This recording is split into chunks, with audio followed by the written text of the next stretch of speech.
no load shedding. So in the spirit of truth and honesty, then somebody must be deceiving the president, or the president is deceiving us. Or the president is deceiving us. Deceiving that's what us, yes. You see, no. Anyway. And if Etaku was fired for misleading him, and now nobody has been fired, then it means the president is the one deceiving us. But you see, this matter, it leads us into the limited voter registration exercise, because there were some centers that suffered dumso. Yeah. That affected the registration process, alongside the issues of technical challenges and so on. You monitored the process. At least you've been to your constituency. Sure. What did you observe quickly? Well, and then let's move on. Mr. Okansi, thank you for the opportunity once again. And in dealing with this whole registration exercise, starting with power, I was talking about the government's presentation of falsehood as information that we should work with. I want to zero in on the EC itself, because as part of the preparation towards this registration exercise, the EC made us aware that they have purchased enough gensets to power all their registration centers. This was the statement that was put out by the chairperson of the commission, that they have secured generators. And some of us were even worried that, why secure these many generators? But on the second thought, we said, well, this is a commission that doesn't want to fail the people. So if they have this arrangement in place, that is excellent. The day came, and in many centers, either MPs or parliamentary candidates have to be called upon by the EC officers, not like they on their own. They were called upon by EC to provide generators to enable them power the registration centers in order to register persons who have queued ready for registration. So some of these centers initially didn't even know of the failure, the functionality of their BVR kits, because they didn't have power. So their first headache was to deal with the issue of what? Power.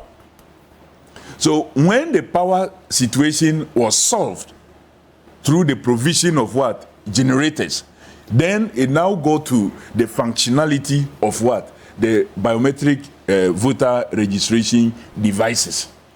Either they didn't have the activation codes which will be available to activate the BVR machines so they can start registration. So the question is, how prepared was the Electoral Commission and its IT unit for this registration exercise? You know that your BVR kits will not function without activation. You also know that a code is needed to be able to activate these machines. Now you send the machines and you don't send the activation codes. So officers, your district officers, your returning officers, persons in charge of registration now have to wait for 48 hours in some cases to get activation codes that are needed. So if you are dealing with just 217, well, they are not even registering at the constituency level. So let me say 262 district offices and possibly the other constituencies plus the additional centers. That's what you are dealing with. So you are not dealing with about 400, more than 400 centers. And its management is faced with all these troubles. You can imagine what will happen if you have to deploy to about 40,000 centers. So the Electoral Commission and its behavior is creating a lot of anxiety in the minds of many Ghanaians who feels like the only other way they have to contribute to the development of this country is through their vote, and that the Electoral Commission is behaving in such a way to deny them that right that the Constitution has given them.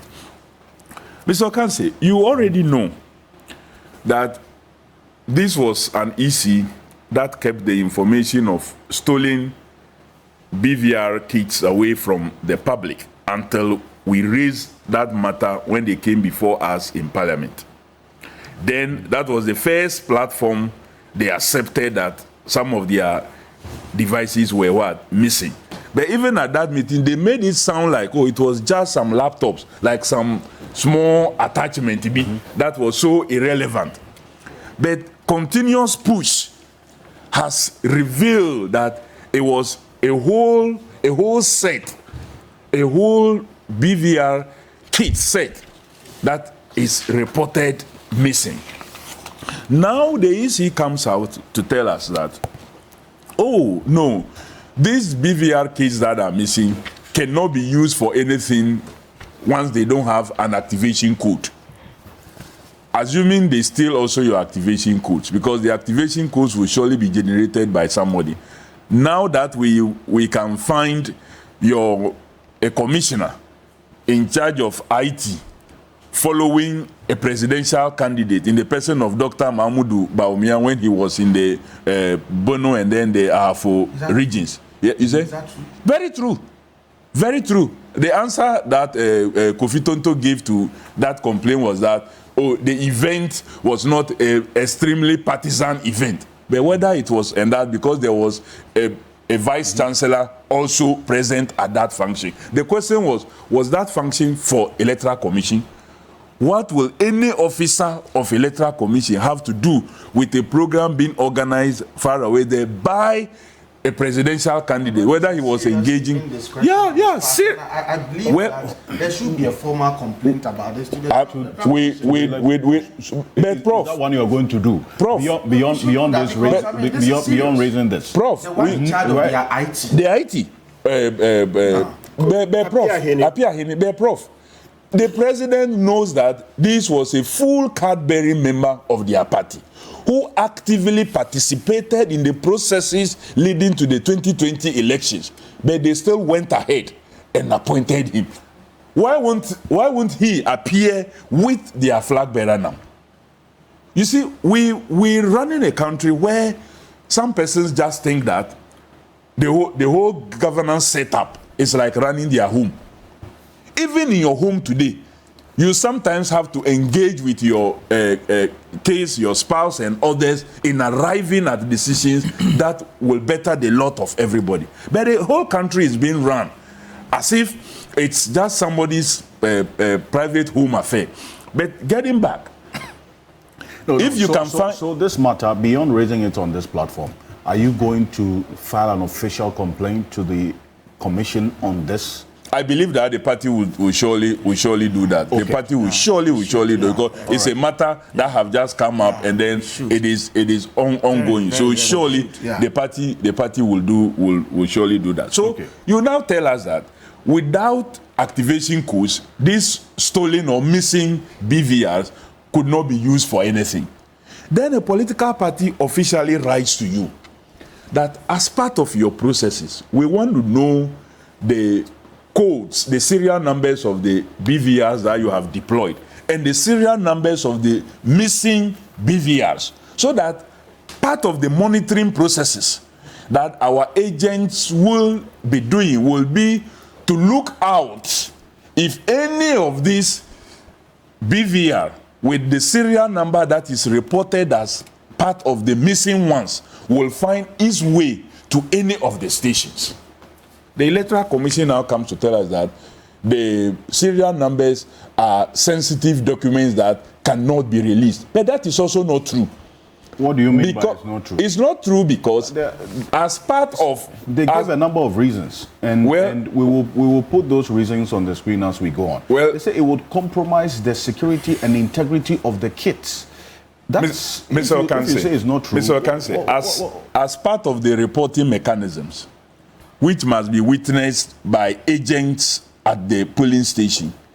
The form that they are supposed to fill every morning includes the serial numbers of the BVRs that they will be using for, or that is available at the registration center.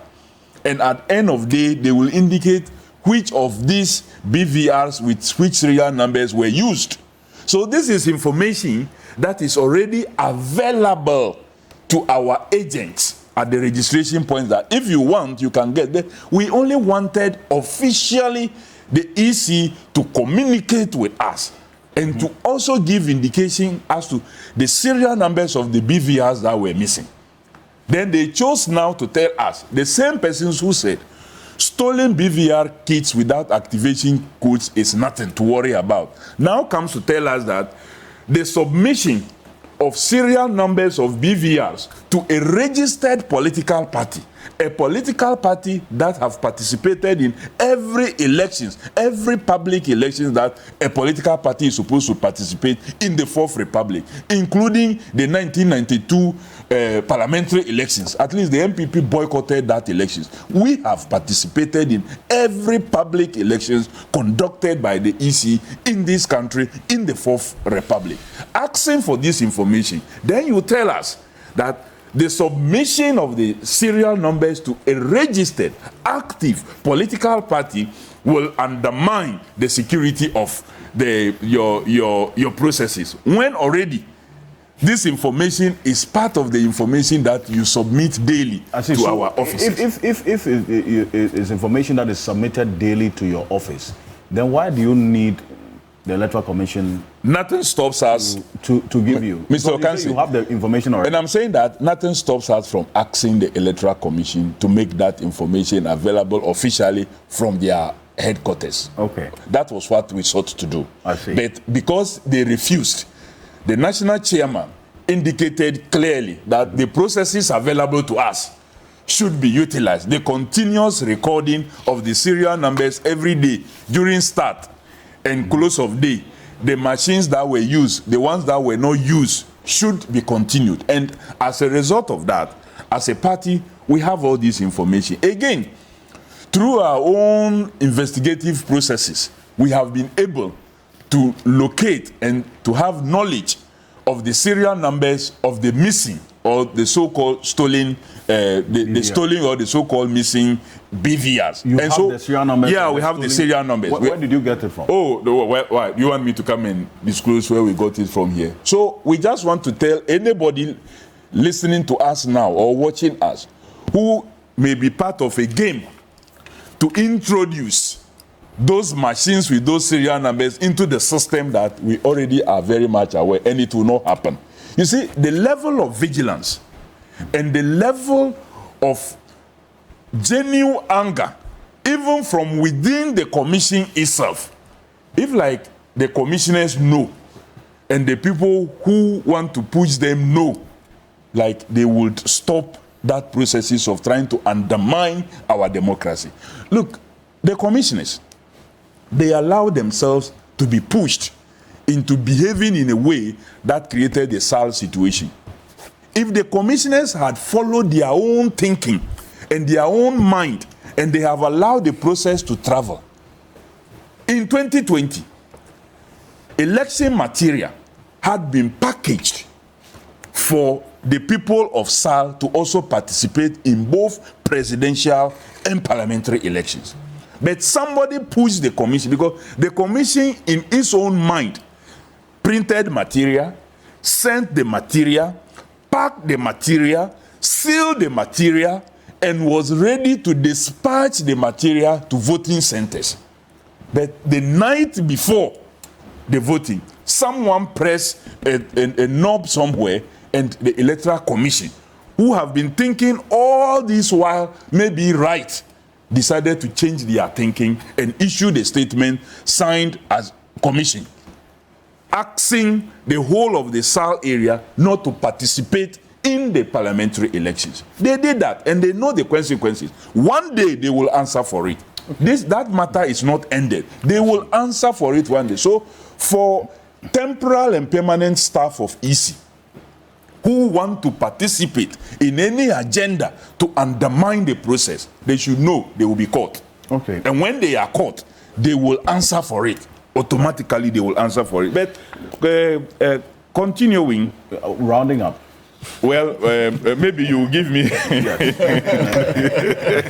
You see, one other area that is of so much worry is for me the active participation and connivance of some security persons and agencies in this whole registration Security exercise. personnel? Yes. Conniving? Yes. With who? And I'll give you an example, including my constituency. I see. My constituency is a constituency that bordered Togo in the eastern side. And we have a long borderline. I don't have a problem if immigration operates, they want to operate effectively on the borderline, because personally I have been interested, and so I have spoken to the National Signal Bureau even to see how they can improve network in those lines to enable the performance of the duties of these immigration officials. And I've taken them to spots where immigration operates, because I think that they must have proper network to be able to communicate with the center. That is how much I care about providing such security. But to now move in persons from Accra and other areas who have not been operating in that area, who don't know the geography of the area, and to now be mounting barriers even within the towns. And you know what they do? You are moving either in a group coming towards the district capital, whether to transact any business or to even register. They will stop you. They will check your documentation. If you don't have a Ghana card, they say go back. Meanwhile, beyond where you have established your barrier is 3 electoral areas: in Suta East, in Suta West, and Odome electoral area. These 3 electoral areas have polling stations beyond where you have established your so-called checkpoint. And so communities in those areas will necessarily have to travel from beyond you, come through your checkpoint before getting to the district capital. Why on earth will any serious immigration officer decide that you will only allow persons holding Ghana card to cross such a checkpoint, to be able to access the municipal capital or the EC district office where they can have their registration done? Because it's not every Ghanaian that have the Ghana card. That is why the Electoral Commission itself has made provision for the guarantor system, that if you don't have the Ghana card and somebody has to vouch for you, 2 persons, because they know there will be persons to register without a Ghana card. So for immigration officers, especially the new ones who have been sent, luckily my persons have been able to capture images of persons who are doing this, and I want to use this medium to send a message to the Comptroller General and his officers to ring their people in order, because it is not only in my area that this will be happening. Right. It may be happening in many other areas. That their participation in this process should be to help us reach a level that we can all say that we are satisfied. But for them to have a participation where they intimidate and send Ghanaians away, no. And this whole idea about busing, we must understand busing as... Well, that was one of the other concerns, because there's instances where you, the MPs, were accused, not you personally, the MPs on both sides were accused of busing people from one constituency to another where they don't even belong to come and register, show up your numbers. How do you justify this busing? Yes, a busing where you move people who don't hail from or reside in a particular constituency to come and register is criminal and illegal. Busing where, for example, like GES itself decided that they were giving students a 4-day break to enable them go and register. Students who, for example, if they come from Ebuakwa North, and maybe they are attending school in, say, Achimota, and they have been given break, and Palgrave decides that he is picking them from Achimota to Ebuakwa North so they can register, because come December 7th, they will not be in Achimota. That cannot be described as a criminal or illegal busing. They may be in a bus, all right, together as a group, but that is not the busing that is of concern to all of us, and that must be of concern to all of us, because you are taking them to their rightful places. Or, in the case of my constituency, a very rural constituency where there is no proper means of transport from many parts. And so if you have to move these persons, an arrangement have to be put in place, because you have communities where vehicle goes there only once in a week to go and pick persons on market days. So to move people from such area, there must be proper arrangement. So you pick them to your district capital. If you find persons in a bus in such a situation, you cannot describe it as illegal. Okay. The illegal one is where people are intentionally moving persons who don't hail from, who don't live there, and paying them and bringing them in to register in order to show up their numbers and to change the results in their favor when the people within that constituency may not want them. That is the illegal one. And that one, we all support the system checking to make sure that it doesn't happen. Right. Thank you.